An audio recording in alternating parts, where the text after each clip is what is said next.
Hello students, welcome to మనలా excellence YouTube channel. ఈ వీడియోలో మనం ఈనాడు, ఇండియన్ ఎక్స్ప్రెస్ అండ్ సాక్షిలో కవర్ అయినటువంటి డీటెయిల్డ్ న్యూస్ ఆర్టికల్స్ని, దట్ మీన్స్ ఎడిటోరియల్స్ని డిస్కస్ చేయడం జరుగుతుంది. ఈ యొక్క ఎడిటోరియల్స్ తర్వాత మనం ఏం డిస్కస్ చేస్తామంటే యాజ్ యూజువల్గా వన్ లైనర్స్ డిస్కస్ చేస్తాం. ఈ వన్ లైనర్స్ మనకి ఈ యొక్క డిఫరెంట్ న్యూస్ పేపర్స్ నుంచి, దాంతోపాటు all India radio and PIB నుంచి కవర్ అవుతాయి. Then we will discuss about map activity తర్వాత then will discuss about the quiz. ఇందులో నిన్నటి ఆన్సర్స్ అండ్ ఈరోజు క్వశ్చన్స్ కూడా మనం డిస్కస్ చేయడం జరుగుతుంది students. This is our video information flow. మరి ఈరోజు మనం డీటెయిల్గా డిస్కస్ చేయబోయేటటువంటి 3 న్యూస్ ఆర్టికల్స్ ఏంటంటే అవి, so first privatization in Indian railways, that is మనకది సాక్షి ఎడిటోరియల్లో వచ్చింది. Second one is regarding the sustainable development goals, ఇది మనకి ఈనాడు న్యూస్ పేపర్లో వచ్చింది. అండ్ కంటెంప్ట్ ఆఫ్ కోర్ట్, ఇది మనకి ఇండియన్ ఎక్స్ప్రెస్లో వచ్చింది స్టూడెంట్స్.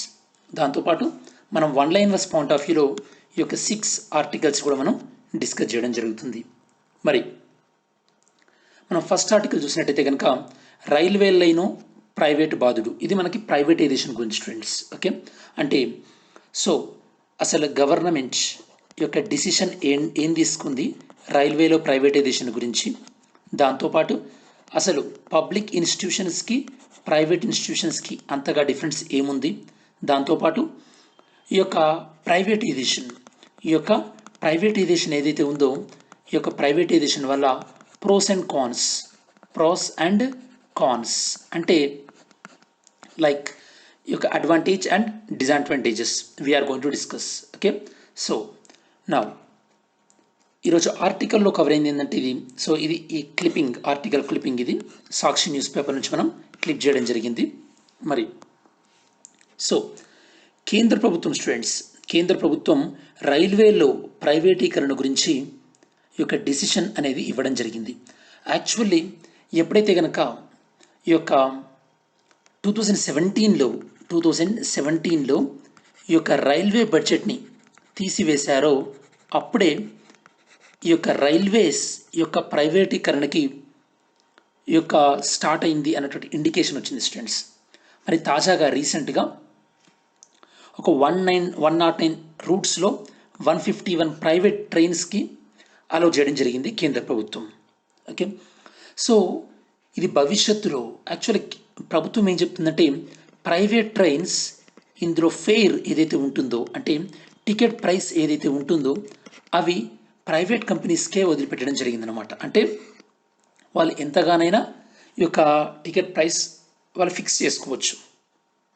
దానివల్ల ఏమవుతుంది, ఫ్యూచర్లో ఏమవుతుందంటే క్వాలిటీ ఉండి, చాలా హైజెనిక్ ఉండి, దాంతోపాటు రిచ్ అండ్ అబోవ్ మిడిల్ క్లాస్కి ఉండే కొన్ని ట్రైన్స్, దాంతోపాటు అసలు పూర్ క్వాలిటీ ఉండి చాలా అసలు శానిటైజేషన్ ఏం లేకుండా అండ్ దాంతో పూర్ పీపుల్కి ఉండేటటువంటి ట్రైన్స్, ఈ విధంగా ఇండియన్ రైల్వే వ్యవస్థ ఈ విధంగా ఇన్ఈక్వాలిటీస్ డివైడ్ అయ్యే అవకాశం ఉందని కూడా కొంతమంది అంటున్నారన్నమాట. సో యాక్చువల్లీ ప్రైవేటైజేషన్ వల్ల మెయిన్ ఆబ్జెక్టివ్ ఏం జరగాలి స్టూడెంట్స్, ప్రైవేటైజేషన్లో మెయిన్ ఆబ్జెక్టివ్ ఏముండాలంటే బేసికల్లీ ఈ యొక్క కాంపిటీషన్ పెరిగి, ప్రైవేటైజేషన్ వల్ల కాంపిటీషన్ పెరిగి ఏమవ్వాలి, ఫేర్ యొక్క ప్రైస్ అనేది తగ్గాలి. అలా తగ్గినప్పుడే ప్రైవేటైజేషన్ మెయిన్ ఈ యొక్క ఆబ్జెక్టివ్ అనమాట.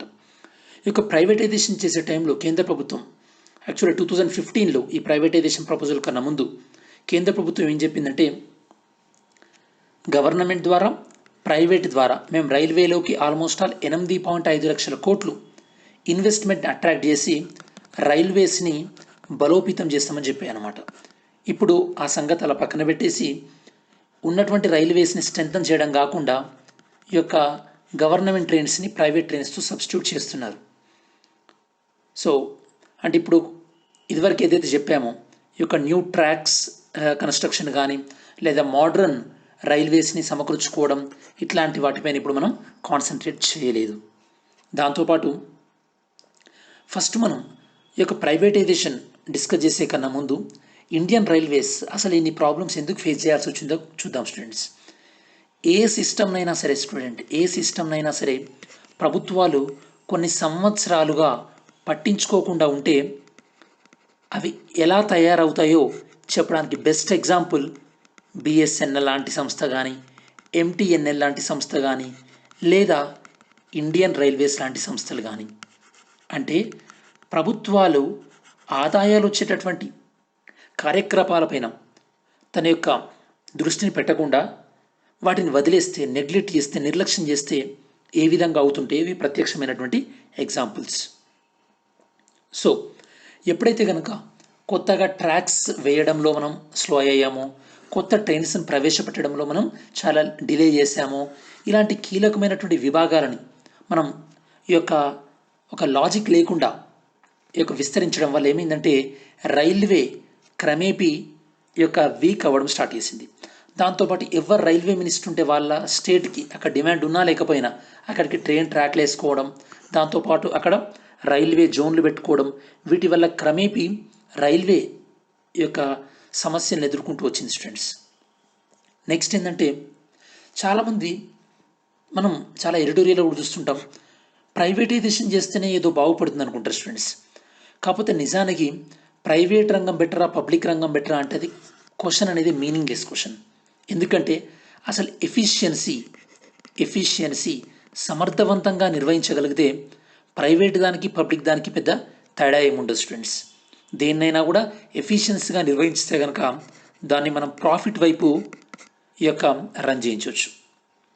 అసలు నిజంగా ప్రైవేట్ కంపెనీసే బాగుంటున్నాయి అంటే కనుక మరి ఇప్పుడు ఎన్పిఎస్లో మొత్తం ఉన్నటువంటి ఎన్పిఏలలో 7.27 lakh crores ప్రైవేట్ కంపెనీలే కదా. అంటే మరి ప్రైవేట్ కంపెనీలు ఎన్పిఏలు ఎందుకు అవుతున్నాయి అంత బాగుంటే కనుక? సో అసలు ఏం చేయాలంటే అసలు రైల్వేలకు ఎందుకు నష్టాలు వస్తున్నాయో పరిశీలించి అందుకు ఎలాంటి విధానాలు దారితీశాయి, ఎలాంటి నిర్ణయాలు దారితీశాయో సమీక్షించుకొని వాటిపైన సమగ్రమైనటువంటి చర్చ జరగాలి. అలా లోపాలను గుర్తిస్తేనే రైల్వే వ్యవస్థ అనేది మళ్ళీ పుంజుకుంటుంది. మన భారతదేశ ఆర్థిక వ్యవస్థలో రైల్వే వ్యవస్థ చాలా ప్రముఖ పాత్ర పోషిస్తుంది స్టూడెంట్స్. ఎందుకంటే పేదరికం, దాంతోపాటు వెనుకబాటుతనం ఉన్నటువంటి మన దేశంలో ఈ యొక్క సాధారణ ప్రజలు ఒక దేశం నుండి ఇంకో దేశానికి వెళ్ళాలంటే అత్యంత చవకైన ప్రయాణ సాధనం రైల్వేనే. ఇక్కడ మీకు క్వశ్చన్ స్టూడెంట్స్, ఫస్ట్ టైం ఇండియాలో రైల్వే లైన్ ఏ ఇయర్లో స్టార్ట్ అయింది, ఏ లొకేషన్ నుండి ఏ లొకేషన్ స్టార్ట్ అయింది, అప్పుడున్నటువంటి వైస్రాయ్ ఎవరు, వైస్రాయ్ కానీ గవర్నర్ జనరల్ కానీ హూఎవర్ మేబీ ఎవరో కమెంట్ చేయండి. ఓకే, సో ఈవెన్ మనం ఇండిపెండెన్స్ వచ్చిన తర్వాత కూడా పెద్ద కొత్తగా రైల్వే ట్రాక్స్ వేయలేదు. నేను మీకు ఇంతకుముందు చెప్పినట్టు కాగ్ రిపోర్ట్ ఏం చెప్తుందంటే స్టూడెంట్స్, ఈ యొక్క రైల్వేకి 1 రూపీ రెవెన్యూ వస్తే అందులో 98 పైస్ ఈ యొక్క మెయింటెనెన్స్కే సరిపోతుంది అనమాట. అలా అని చెప్పేసి మనము ప్రాఫిట్ లేదని చెప్పేసి మనం దీన్ని వదిలేయడానికి వీలేదు. ఎందుకంటే పబ్లిక్ ట్రాన్స్పోర్టేషన్ని కేవలం ప్రాఫిట్గా మనం చూడకూడదు అనమాట. ఎందుకంటే ఇది ప్రజలకు అవసరమైనటువంటిది కాబట్టి. సో మరి మనం ఇప్పటివరకు రైల్వే వ్యవస్థ ఈ విధంగా ఎందుకైంది అని డిస్కస్ చేస్తాం. దీనికి సొల్యూషన్ ఏ విధంగా ఉంటే బాగుంటుందని డిస్కస్ చేస్తాం. మరి ఇప్పుడు ప్రోస్ అండ్ కాన్స్ అంటే ఈ యొక్క ప్రైవేటైజేషన్ వల్ల ఉండేటటువంటి బెనిఫిట్స్ ఏంటో చూద్దాం. Pros, okay, so benefits and cons, challenges ఏంటో చూద్దాం స్టూడెంట్స్. సో ఫస్ట్ బెనిఫిట్స్ ఏంటో చూసినట్టయితే కనుక ఇన్ఫ్రాస్ట్రక్చర్, ఈ యొక్క మౌలిక వసతులు మెరుగయ్యే అవకాశం ఉంటుంది. ఎందుకంటే ప్రైవేట్ కంపెనీలు పెట్టుబడులు పెడతాయి కాబట్టి ఇది ఒక అడ్వాంటేజ్ ఉంటుంది. Second thing quality of service, మీకు ఇది స్ట్రైట్ ఫార్వర్డ్. ఇప్పుడు మనం గతంలో ఎంఎంటీఎస్లో ఎలా సర్వీస్ ఉండేది, ఇప్పుడు మెట్రోలో ఎలా సర్వీస్ ఉందో హైదరాబాద్లో చూస్తున్నాం. సో క్వాలిటీ ఆఫ్ సర్వీస్ అనేది చేంజ్ ఉంటుంది.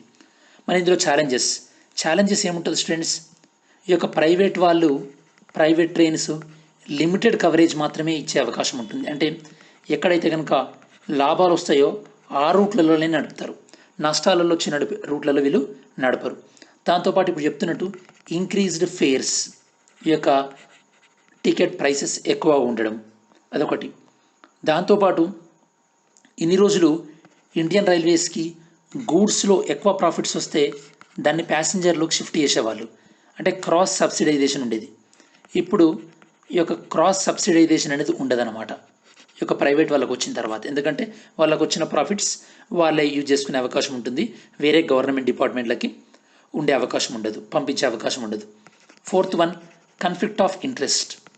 అంటే ఏంది, రైల్వేలని ఈ యొక్క మేనేజ్ చేయడము, దాంతోపాటు ఈ యొక్క రైల్వేల పాలసీలు డిసైడ్ చేయడం, వీటన్నింటినీ రైల్వే చేస్తే అంటే పబ్లిక్ ఏజెన్సీ డిసైడ్ చేసి ప్రైవేట్ వాళ్ళు నడిపితే, ఇప్పుడు ఈ రైల్వే అనేది డిసైడ్ చేస్తూ రైల్వే మేనేజ్మెంట్లో కూడా ఉంది, అంటే సర్వీసెస్లో కూడా ఉంది, కాబట్టి వీళ్ళకు పక్షపాతంగా వ్యవహరించే ఛాన్స్ ఉంటుంది. కాబట్టి ఈ యొక్క పబ్లిక్లో ఉన్నటువంటి రైల్వేస్కి, ప్రైవేట్ రైల్వేస్కి వీటిని రెగ్యులేట్ చేయడానికి ఒక ఇండిపెండెంట్ రైల్వే డెవలప్మెంట్ అథారిటీని క్రియేట్ చేస్తే బాగుంటుంది. రైల్వే డెవలప్మెంట్ అథారిటీస్ని క్రియేట్ చేస్తే బాగుంటుంది. సో ఈ విధంగా ఇలాంటి చర్యలు తీసుకొని ఈ యొక్క ప్రైవేటీకరణ అనేది సామాన్య ప్రజలకి ఉపయోగపడే విధంగా ఉండే విధంగా మనం ప్రభుత్వాలు ముందుకెళ్లాల్సి ఉంటుంది స్టూడెంట్స్. అలా అయినప్పుడే ఈ యొక్క రైల్వే అనేది, ఈ యొక్క ప్రజా రవాణా వ్యవస్థ అనేది అందరికీ కూడా ఉపయోగకరంగా ఉంటుంది. మన నెక్స్ట్ ఆర్టికల్, అంతరాలతోనే అనేక అవస్థలు, నీరుగారుతున్న సుస్థిర అభివృద్ధి లక్ష్యాలు. ఈ సుస్థిర అభివృద్ధి లక్ష్యాలను ఇంగ్లీష్లో మనం ఏమంటామంటే students, sustainable development goals. Sustainable development goals అంటారు.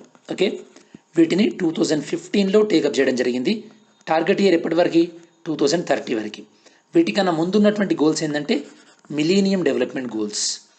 Millennium development goals. సో ఈ యొక్క మిలీనియం డెవలప్మెంట్ గోల్స్ 2000 నుండి 2015 వరకు మనం ఫ్రేమ్ వర్క్ చేసుకోవడం జరిగింది. Now we are targeting about sustainable development goals. ఈ సస్టైనబుల్ డెవలప్మెంట్ గోల్స్ 17 ఉన్నాయి. దాంతోపాటు ఇందులో సబ్ గోల్స్ కూడా ఉన్నాయి అవి. So we are not going into that details. చూద్దాం ఇప్పుడు ఈ యొక్క కరోనా పాయింట్ ఆఫ్ వ్యూలో, కరోనా వల్ల కానీ రీసెంట్గా వచ్చినటువంటి చేంజెస్ వల్ల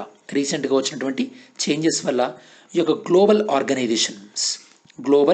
ఆర్గనైజేషన్స్ అంటే ప్రపంచ సంస్థలు, ఈ యొక్క అంతర్జాతీయ సంస్థలు, ఇంటర్నేషనల్ ఆర్గనైజేషన్స్ ఏ విధంగా ఎఫెక్ట్ అవుతున్నాయి, వీటి వల్ల సస్టైనబుల్ డెవలప్మెంట్ గోల్స్ యొక్క ప్రోగ్రెస్ ఏ విధంగా స్లో డౌన్ అయింది అనేది మనం చూడబోతున్నాం స్టూడెంట్స్. ఇది మనకి ఈనాడులో కవర్ అయినటువంటి article students. This article covered in Eenadu news paper.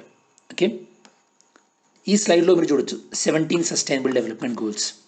మీరు యూపీఎస్సీకి ప్రిపేర్ అవుతున్నా సరే, ఈ యొక్క గ్రూప్ 1కి ప్రిపేర్ అవుతున్నా, గ్రూప్ 2కి ప్రిపేర్ అవుతున్నా, రెగ్యులర్గా ఈ సస్టైనబుల్ డెవలప్మెంట్ గోల్స్ని చెక్ చేయండి. అఫ్ కోర్స్ నేను మిమ్మల్ని క్వశ్చన్స్ కూడా అడుగుతున్నాను రెగ్యులర్గా వీడియోస్లలో, అది వేరే విషయం.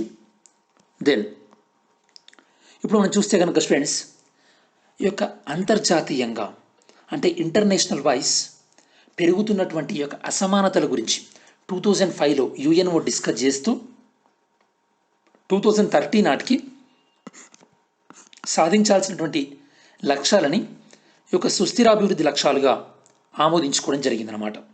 ఓకే, రీసెంట్గా మీకు క్వశ్చన్ స్టూడెంట్స్, రీసెంట్గా ఒక మీటింగ్ జరిగింది స్టూడెంట్స్. ఆ మీటింగ్లో ఏ కంట్రీ తన యొక్క సస్టైనబుల్ డెవలప్మెంట్ గోల్స్ని ఏ విధంగా అచీవ్ చేస్తుంది అని వాటి యొక్క ప్రోగ్రెస్ రిపోర్ట్స్ని ఇక్కడ సబ్మిట్ చేశారు. ఇండియా నుంచి ఈ యొక్క వాలంటరీ నేషనల్ రిపోర్ట్స్ 2020ని సబ్మిట్ చేయడం జరిగింది నీతి ఆయోగ్ వాళ్ళు. సో ఈ యొక్క meeting a organization, a forum అనేది సస్టైనబుల్ డెవలప్మెంట్ గోల్స్ యొక్క ప్రోగ్రెస్ని చూస్తుంది. ఓకే, సో దాన్ని ఆన్సర్ చేయండి. Which international organization is monitoring the progress of sustainable development goals where India recently submitted its progress reports. Okay, మీరు ఇంగ్లీష్లో ఈజీగా సెర్చ్ చేయడానికి చెప్పాను. Next, concerns. మనం ఈ యొక్క సుస్థిరాభివృద్ధి లక్ష్యాలు సాధించేటటువంటి క్రమంలో మనకి ఎదురు కాబోతున్నటువంటి సవాళ్ళు ఏంటి? సో మచ్చుగా కొన్ని డిస్కస్ చేద్దాం. ఈ యొక్క బ్రెక్సిట్ అనేది కావచ్చు, లేదా యుఎస్ఏ మెక్సికో మధ్యలో ఉన్నటువంటి వివాదాలు కావచ్చు, యుఎస్ఏ చైనా మధ్యలో ఉన్నటువంటి వాణిజ్య యుద్ధం, ట్రేడ్ వార్, యుఎస్ఏ ఇరాన్ మధ్యలో, యుఎస్ అనేది ఇరాన్ న్యూక్లియర్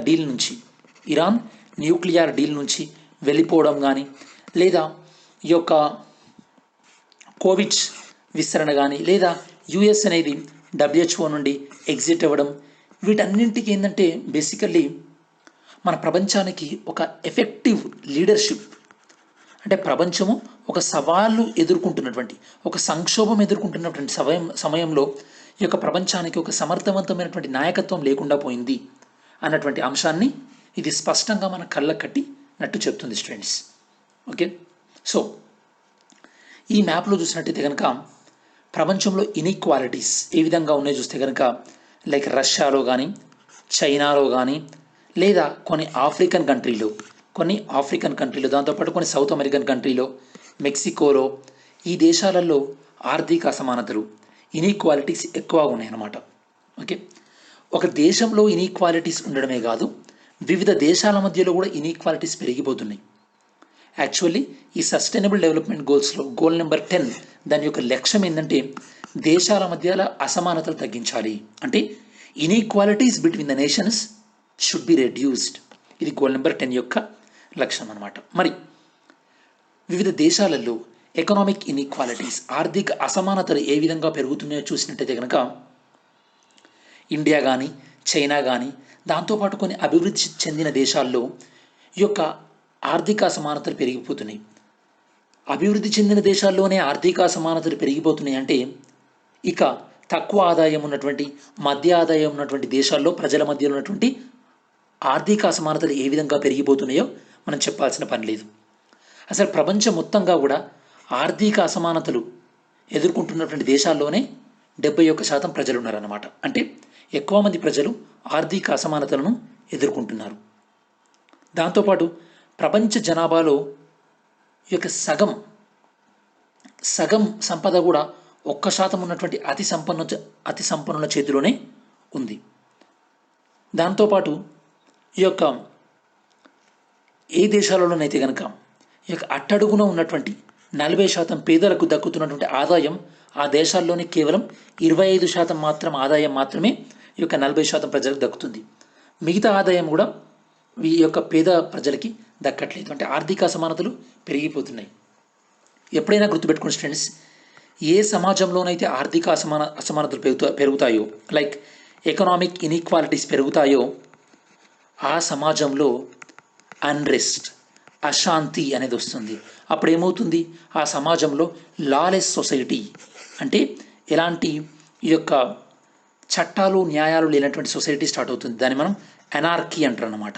ఎనార్కీ, ఓకే, చట్టబద్ధం లేనటువంటి పాలన వస్తుంది.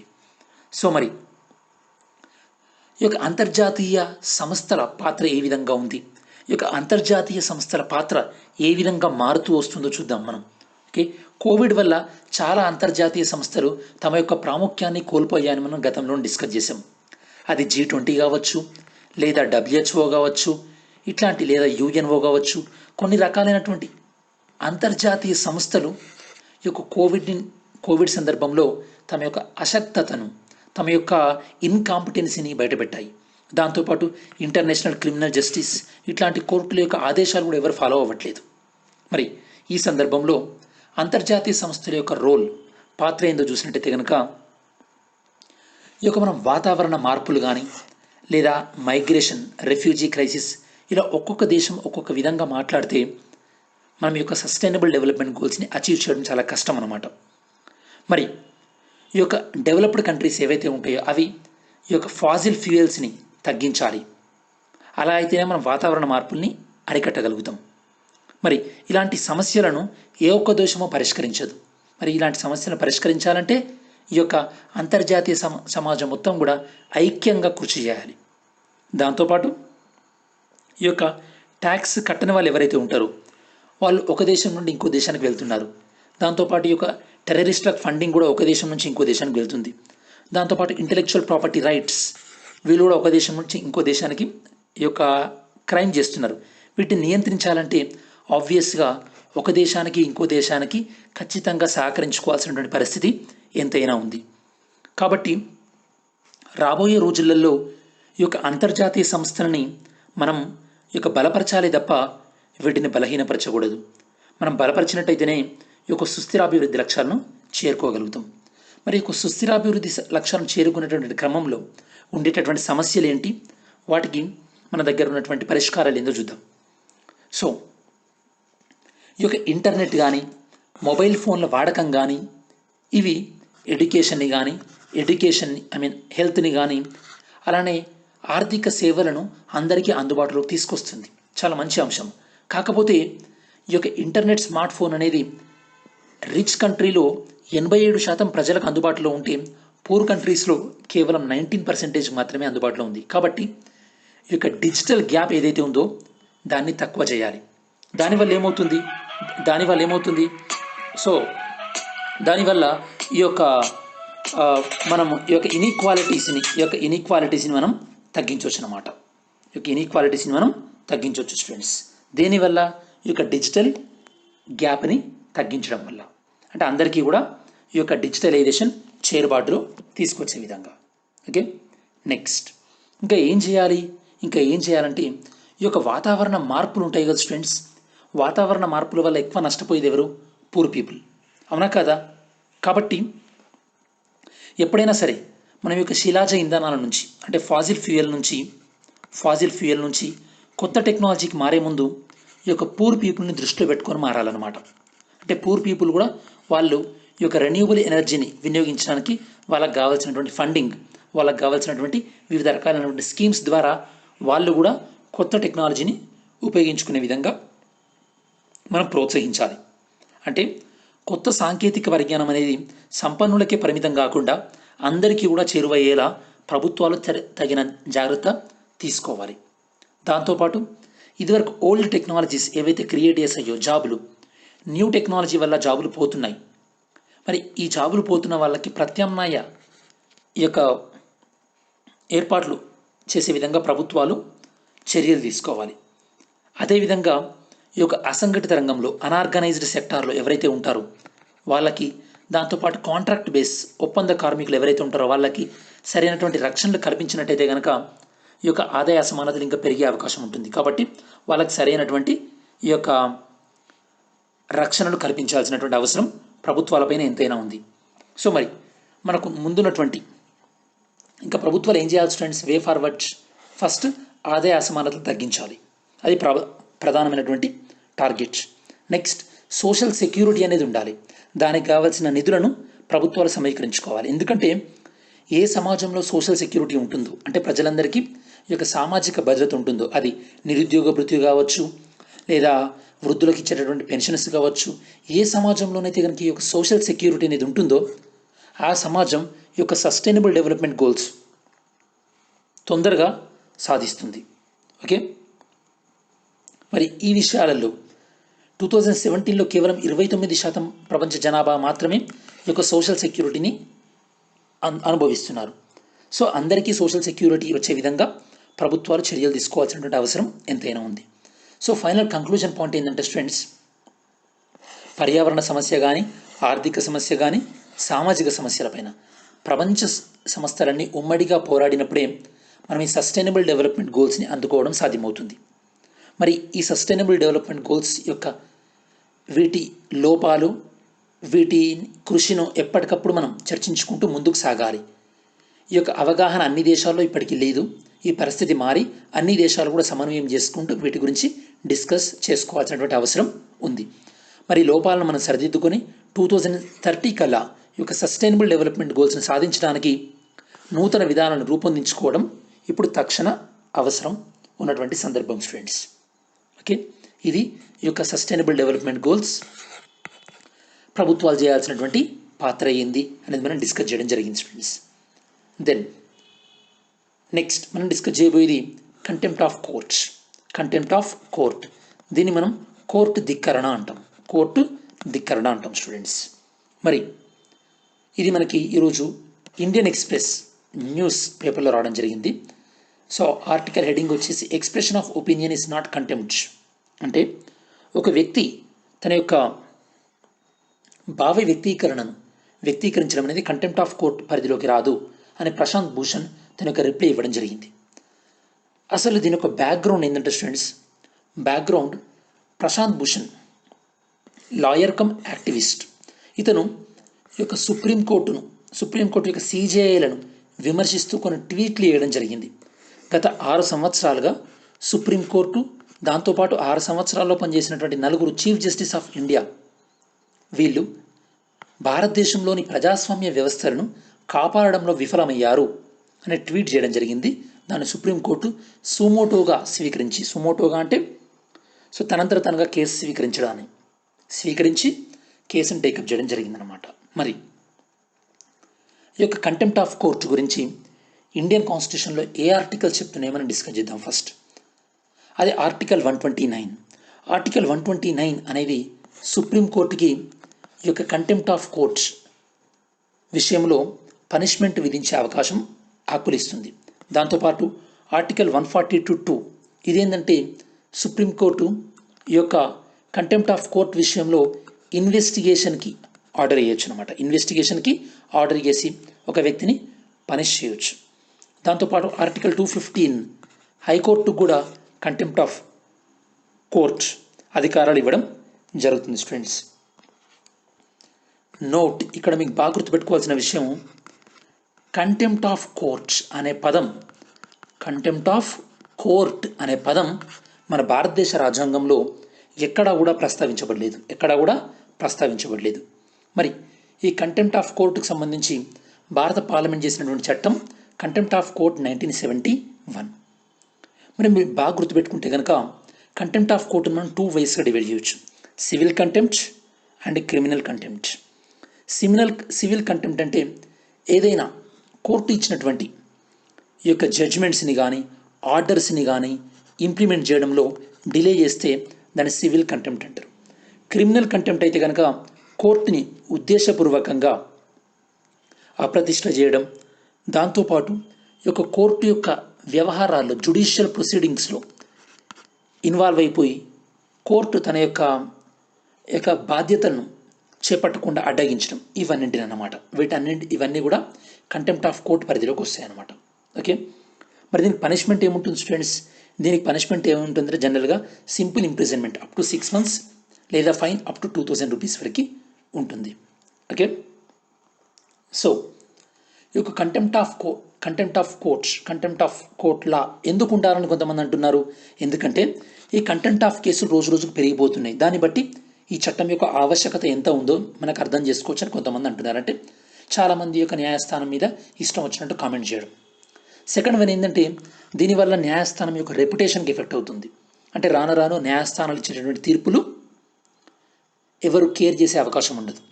థర్డ్ వన్, ఈ యొక్క కంటెంప్ట్ ఆఫ్ కోర్ట్, దీన్ని మనం 1971 యాక్ట్ తీసేసినా కూడా భారతదేశ రాజ్యాంగమే సుప్రీంకోర్టుకి హైకోర్టులకి కంటెంప్ట్ ఆఫ్ కోర్ట్ పవర్ ఇచ్చింది.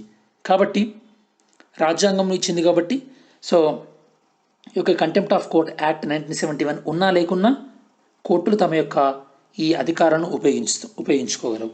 దాంతోపాటు ఈ కంటెంప్ట్ ఆఫ్ కోర్ట్ లేదనుకోండి, ఇప్పుడు కంటెంప్ట్ ఆఫ్ కోర్ట్ ఉంది కాబట్టి సబార్డినేట్ కోర్ట్ అంటే దిగువ న్యాయస్థానాల ఆర్డర్ ఎవరైనా ఫాలో కాకుండా హైకోర్టు వాళ్ళని శిక్షిస్తుంది. అదే కంటెంప్ట్ ఆఫ్ కోర్ట్ లేదనుకోండి, దిగువ న్యాయస్థానాలు ఇచ్చిన ఆర్డర్ని ఎవరైనా ఫాలో కాకపోతే అప్పుడు వాళ్ళని శిక్షించే వాళ్ళు ఎవరున్నారు? ఎవరు లేరు. దాంతోపాటు ఈ యొక్క కంటెంప్ట్ ఆఫ్ కోర్ట్ అనేది ఈ యొక్క న్యాయస్థానాలకు ఉన్నటువంటి కొన్ని రక్షణ కవచాలను మనం చెప్పొచ్చు, సేఫ్ గార్డ్స్. మరి ఈ కంటెంప్ట్ ఆఫ్ కోర్టుతో ఉన్నటువంటి సమస్యలు ఏందో కూడా చూడాలి కదా మనం. So first one, civil liberties. అంటే ప్రతి ఒక్కరికి కూడా ఒక తమ పరిధిలో ఈ యొక్క భావ వ్యక్తీకరణ స్వేచ్ఛ ఉంది మనకి ఆర్టికల్ 19 ప్రకారం. సో కాబట్టి ఈ యొక్క జ్యుడిషియరీ కూడా ఎగ్జిక్యూటివ్ లాగానే, అంటే ప్రభుత్వాన్ని ఎవరైనా తిడితే అరెస్ట్ చేసినట్టు జ్యుడిషియరీ కూడా ఎగ్జిక్యూటివ్ లాగా చేయడం కరెక్ట్ కాదు. దాంతోపాటు సో ఈ యొక్క సుప్రీంకోర్ట్ జడ్జ్ ఇంతకుముందు ఉన్నటువంటి former judge V R Krishna Iyer, ఇతను ఏమన్నారంటే ఈ యొక్క కంటెంప్ట్ ఆఫ్ కోర్ట్ దీనికి బౌండరీస్ అనేవి చాలా అన్సర్టైన్గా ఉన్నాయి, చాలా క్లియర్గా లేవు. కాబట్టి వీటిని కోర్టు చాలా జాగ్రత్తగా ఉపయోగించుకోవాల్సినటువంటి అవసరం ఉంటుంది అని చెప్పేసి. Second one, wide scope of contempt. అంటే ఈ యొక్క కంటెంప్ట్ ఆఫ్ కోర్ట్ డెఫినేషన్ అనేది చాలా బ్రాడ్ డెఫినేషన్ అనమాట. అంటే దేన్నైనా కూడా కంటెంప్ట్ ఆఫ్ కోర్ట్ తీసుకోవచ్చు. దాంతోపాటు ఒక జడ్జికి కంటెంప్ట్ ఆఫ్ కోర్ట్ అనిపించింది, ఇంకో జడ్జికి కంటెంప్ట్ ఆఫ్ కోర్ట్ అనిపించవచ్చు, అదొక ప్రాబ్లం. దాంతోపాటు ఇంటర్నేషనల్గా ఈ కంటెంప్ట్ ఆఫ్ కోర్టును అందరు డ్రాప్ చేస్తున్నారు, వాడట్లేదు. 2013లో ఈ యొక్క కంటెంప్ట్ ఆఫ్ కోర్టులో క్రిమినల్ కేసెస్ని బ్రిటన్ వాళ్ళు తీసేయడం జరిగింది. మనం ఎవరి నుంచి అయితే తీసుకున్నామో వాళ్ళే తీసేశారు. ఈవెన్ అమెరికాలో కూడా వాడట్లేదు. కాబట్టి సో ఇకనైనా సరే ఈ యొక్క కోర్టులు ఏంటంటే ఈ యొక్క కంటెంప్ట్ ఆఫ్ కోర్ట్ అనేదాన్ని ఈ యొక్క విమర్శలని సప్రెస్ చేయడానికి, అంటే విమర్శలని ఈ యొక్క ఆపేయడానికి ఉపయోగించకుండా, సో నిజంగా కోర్టు అధికారాలకు భంగం కలిగినప్పుడు మాత్రమే దీన్ని ఉపయోగించాలన్నమాట. మరి ఫైనల్ కంక్లూజన్ ఏంటంటే లా కమిషన్ ఆఫ్ ఇండియా చెప్పినట్టుగా ఈ కంటెంప్ట్ ఆఫ్ కోర్ట్స్ ఏదైతే ఉందో అందులో క్రిమినల్ చర్యలను డ్రాప్ చేసి కేవలం సివిల్ కంటెంప్ట్ ఆఫ్ కోర్టును మాత్రమే ఉంచాలి అని లా కమిషన్ ఏదైతే చెప్పిందో ఆ రికమెండేషన్స్ని మనం ఫాలో అవ్వాల్సినటువంటి అవసరం ఎంతైనా ఉంది. ఇది students complete detail articles editorial. మీకు దీనికి సంబంధించి 3 ఆర్టికల్స్ ఏం డౌట్ ఉన్నా కూడా కామెంట్ చేయండి. మరి వన్ లైనర్స్ చూస్తే కనుక ఫస్ట్ వన్ డిఫెన్స్కి సంబంధించి. డిఫెన్స్ మన భారతదేశంలో ప్రొడక్షన్ దాంతోపాటు ఎక్స్పోర్ట్ను పెంపొందించడానికి ఈ యొక్క పాలసీ, సో ఈ పాలసీ పేరింది defence production and export promotion policy DPEPP 2020ని తీసుకురావడం జరిగింది. మరి ప్రాజెక్ట్ యొక్క మెయిన్ గోల్ ఏంటంటే ఈ యొక్క డిఫెన్స్లో ఇంక్లూడింగ్ ఎక్స్పోర్ట్స్ని ఇంక్లూడ్ చేసుకొని 2025 వరకు మనం 1,75,000 కోట్ల టర్నోవర్ని తీసుకురావాలి డిఫెన్స్లో. ఇది దీని యొక్క మెయిన్ టార్గెట్ అన్నమాట. దాంతోపాటు ఈ పాలసీలో వీళ్ళు ఇంకేం మెన్షన్ చేశారంటే మిషన్ రక్షా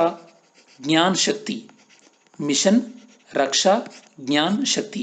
దీని మీనింగ్ ఏంటంటే ఈ యొక్క డిఫెన్స్ ఇండస్ట్రీస్ ఏవైతే ఉంటాయో అందులో ఇన్నోవేషన్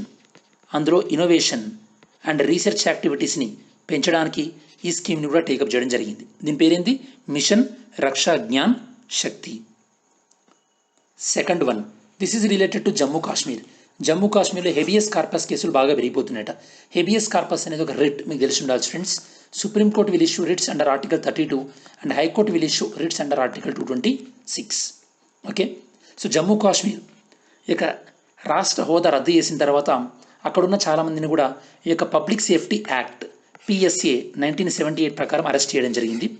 సో ఇలా అరెస్ట్ చేయడం విరుద్ధం అని చెప్పేసి చాలామంది జమ్మూ కాశ్మీర్ కోర్టుకి వెళ్ళడం జరిగిందనమాట. ఎందుకంటే ప్రతి వ్యక్తి కూడా స్వేచ్ఛగా సంచరించే హక్కు ఉంటుంది.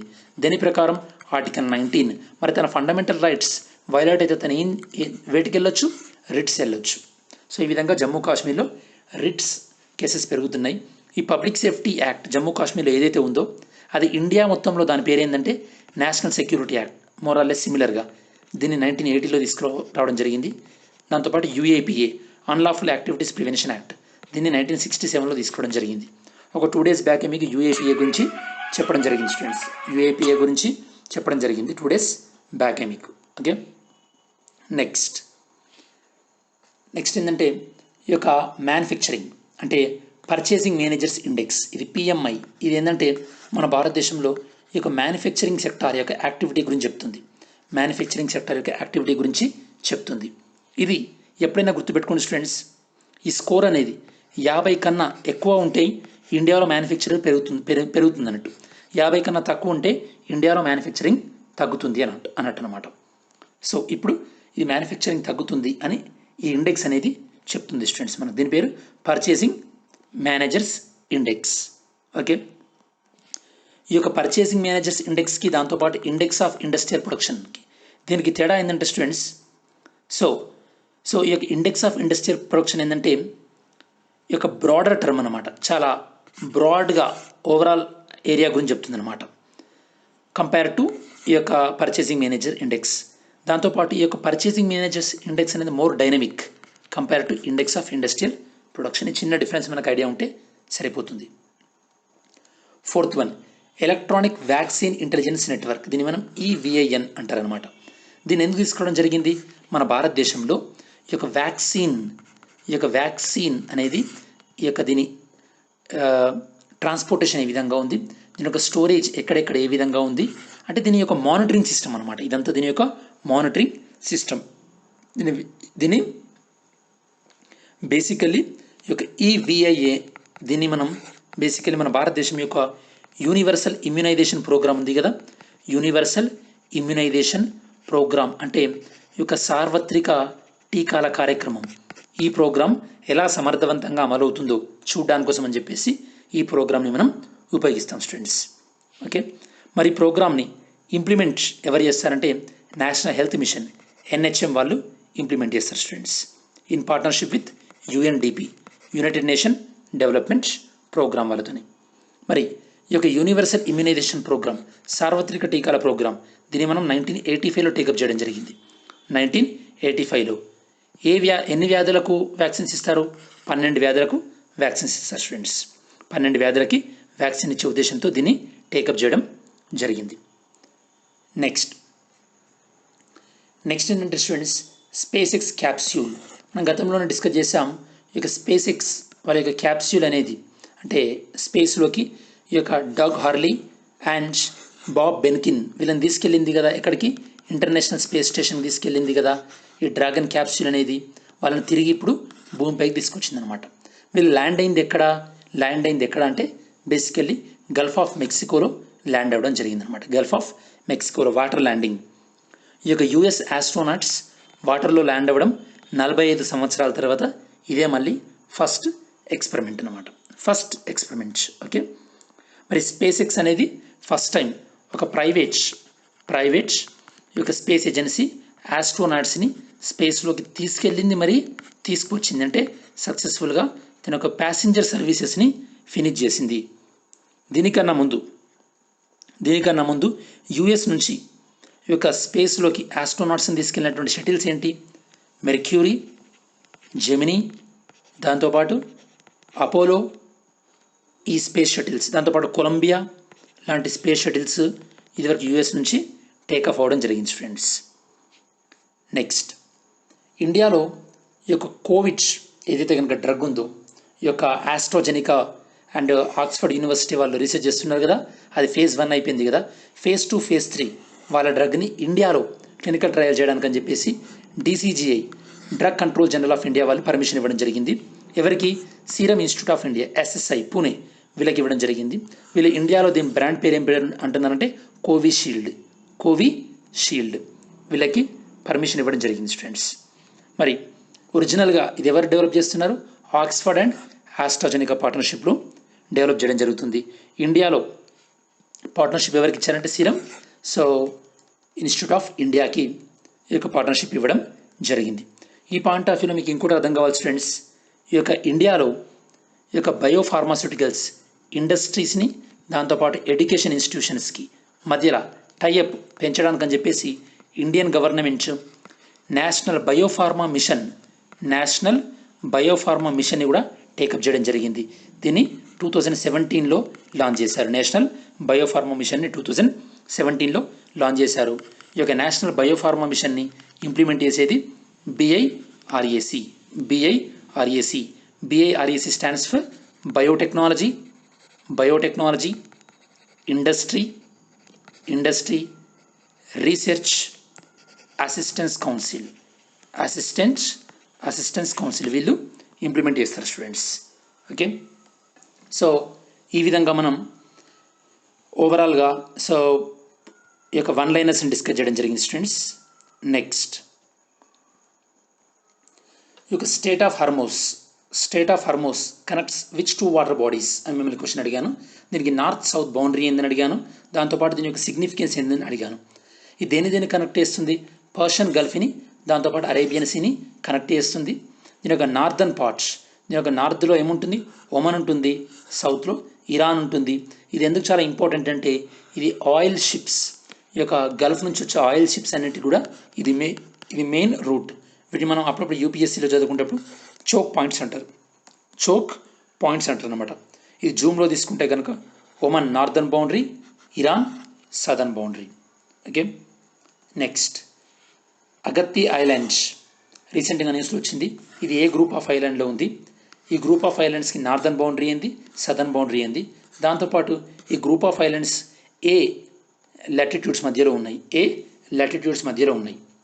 నెక్స్ట్ క్విజ్ డిస్కస్ చేద్దాం స్టూడెంట్స్. నిన్నటి క్విజ్ ఆన్సర్స్ ఏందో చూసి ఈరోజు క్విజ్ క్వశ్చన్స్ ఏందో డిస్కస్ చేద్దాం. సో నిన్నటి quiz, which organisation signed tripartite MOU with Unnat Bharat Abhiyan, IIT Delhi and Vigyan Bharati వీళ్ళ 2 సంస్థలతోని ఈ యొక్క MOU చేసుకున్నటువంటి 3వ సంస్థ ఏంటి? ఈ యొక్క మూడో సంస్థ ఏంటి students, ICMR, Indian council of medical research. వీళ్ళు ఈ యొక్క టైఅప్ చేసుకోవడం జరిగింది. ఈ యొక్క రూరల్ ఏరియాని ఎలా డెవలప్ చేయాలని, సారీ సిఎస్ఐఆర్ స్టూడెంట్స్, రూరల్ ఏరియాస్ని ఎలా డెవలప్ చేయాలని. So answer is 2. Third one, విడి వాఘేలా కమిటీ దేనికి సంబంధించింది? దేనికి సంబంధించిందంటే ఇండియాలో రీసెర్చ్ ఇన్స్టిట్యూట్స్ మధ్యలో కోఆర్డినేషన్ అంటే సమన్వయం ఉండాలని చెప్పేసి ఈ యొక్క విడి వాఘేలా కమిటీని ఏర్పాటు చేయడం జరిగింది. థర్డ్ వన్, 36 రఫేల్ ఫైటర్ జెట్స్లో 5 వచ్చాయి కదా, ఇవి ఏ ఎయిర్ బేస్కి వచ్చాయి? Ambala air base, Ambala air force స్టేషన్కి రావడం జరిగింది. ఫోర్త్ వన్, అస్సాం రైఫిల్స్కి సంబంధించింది. It is one of the central armed police force under the operational control of ministry of home affairs. Wrong students, operational control ఎవరి చేతిలో ఉంటుంది? డిఫెన్స్ కంట్రోల్లో ఉంటుంది. So first statement is wrong. They have the power to arrest and search without a warrant in all part of the north east states. All part of the north east state కాదు students, ఎక్కడైతే కనుక హ్యాఫ్స్పా అమల్లో ఉందో అక్కడే. ఇది కూడా wrong. So D, neither 1 నార్ 2. Great profit 14 military exercise ఎవరికి సంబంధించింది? Related to Iran, related to Iran.